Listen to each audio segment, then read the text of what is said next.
Greetings, Starseeds and Lightworkers. Ava here, and today we have a question from my little son, Isaiah, who is in kindergarten right now, and he's 5 years old. And every now and again, when he can tell that I'm about ready to sit down and record, he'll be like, "Can you ask DiYeena a question for me?" He's very curious, and he always has really interesting questions for her. And so I was like, "Sure, what do you want me to ask today?" And he said, "Can you ask DiYeena, why are we on this planet?"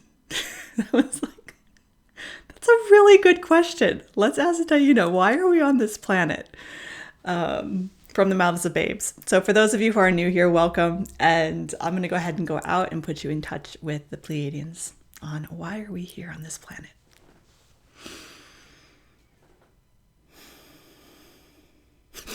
Greetings, this is DiYeena of the Pleiadian Family here to bring the love, and we are so excited, you see, to be bringing in the curious mind of Isaiah, you see, or of the children in general, you see, who really get it from very early on, you see. They really come in knowing, with the deep knowing, and even at that stage, you see, 5 years old, he's really asking the important questions, you see.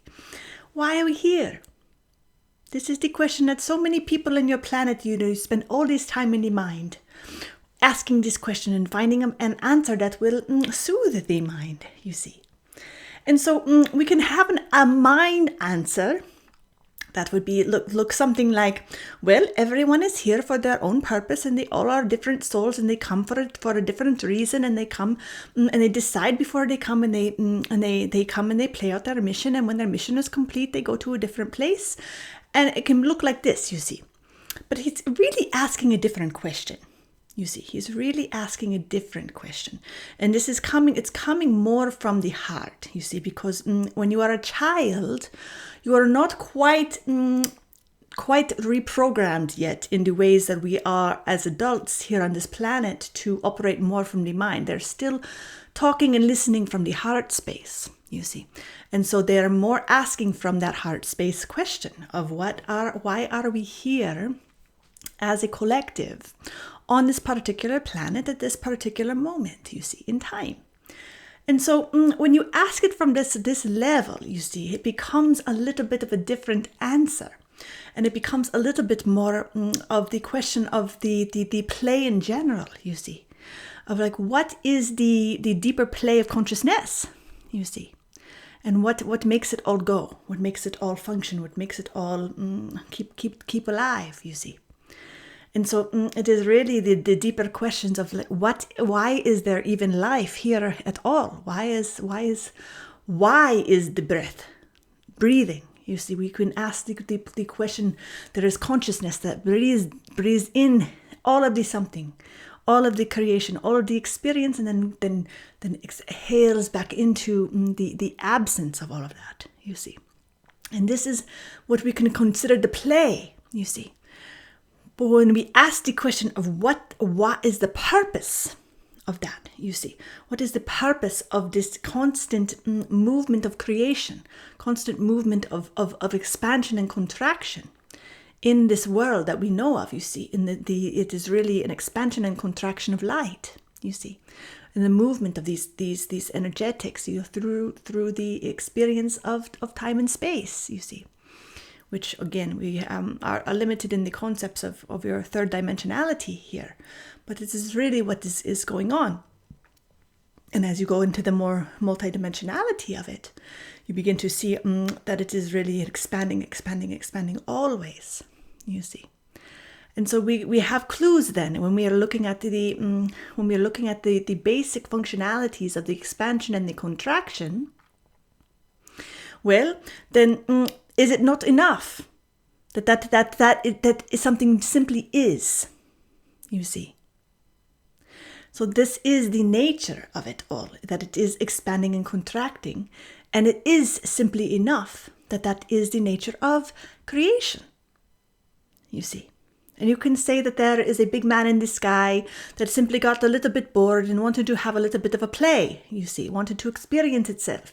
See, this is what some boxes will do in the religions, you see, will try to box it in a simple way like that, to have something to give the mind.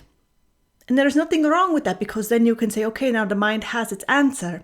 And then you can again go back deeper into the actual experience of that expansion and contraction within the form where all the secrets and the mysteries reside, you see.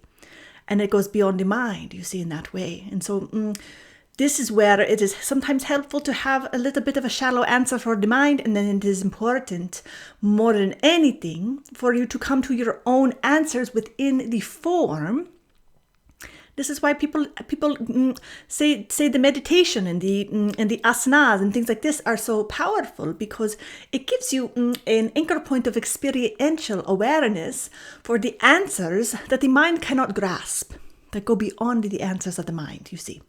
Because it is meant to be felt, it is meant to be experienced, it is meant to be for each aspect, for each fractal of creation to come to its own form of completion, so to speak, in its own way, you see. So you can say, why are we here? You see, on this particular planet, you are here to have the experience of the polarity, the full polarity of love. If we had to surmise the earth experience, it is to experience love in all of its polarity.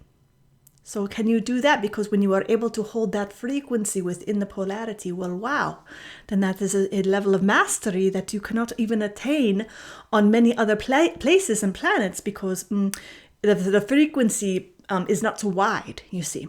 The spectrum is not so wide. It is more in this shallow little range of love. Does not have all of this other, what you call darkness and evil and all the things as much. You see, it still has a little bit of flavor, but it's all been worked out in a certain way, and it's choosing to reside on specific dimensions that do not really play in those worlds.